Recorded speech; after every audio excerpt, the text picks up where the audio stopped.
we see many times now an instantaneous change that takes place in a person's health in one meditation.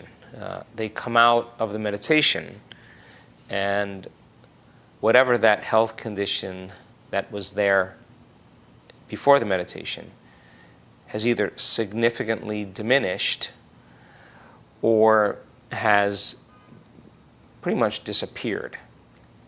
So there's got to be a rationale to explain how a body can be changed in that short amount of time.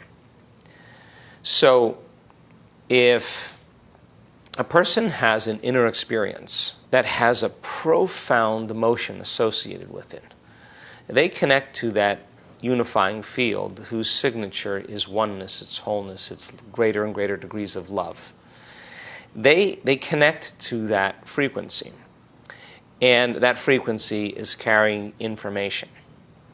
And they're experiencing an inner event that is causing them to pay strong attention to what they're seeing in their mind because it's a new feeling. They're beginning to, in a sense, remember their future. The stronger the emotion they feel, the more they pay attention to the pictures in their mind. They're literally remembering their future. No different than when you have a betrayal or a shock, and the change in your emotional state causes you to narrow your focus on the cause.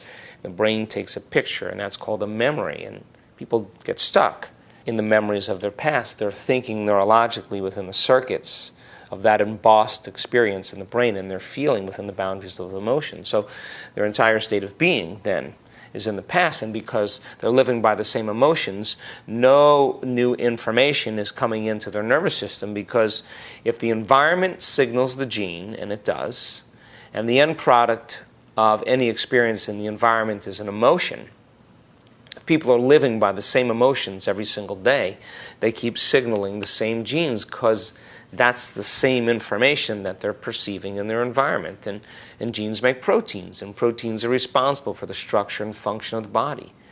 And the expression of proteins is the expression of life. So if you keep selecting and instructing the same gene over and over again with the same emotion, you begin to make cheaper proteins.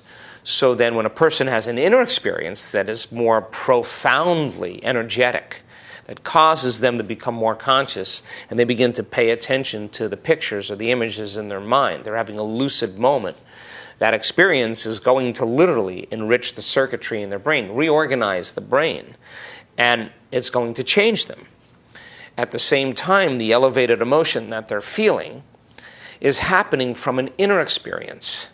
But the end product of an inner experience is producing an arousal in the body, and the person is feeling a level of ecstasy, a level of exuberance, a level of love, a level of joy. And in an instant, the stronger the elevated emotion that they feel, the higher the frequency of that emotion, the shorter amount of time it can change the body, because it's a very strong signal coming to the cell. And we begin to upregulate the genes for health. That's a greater level of order. And we begin to downregulate the genes for disease and begin to create order in the body.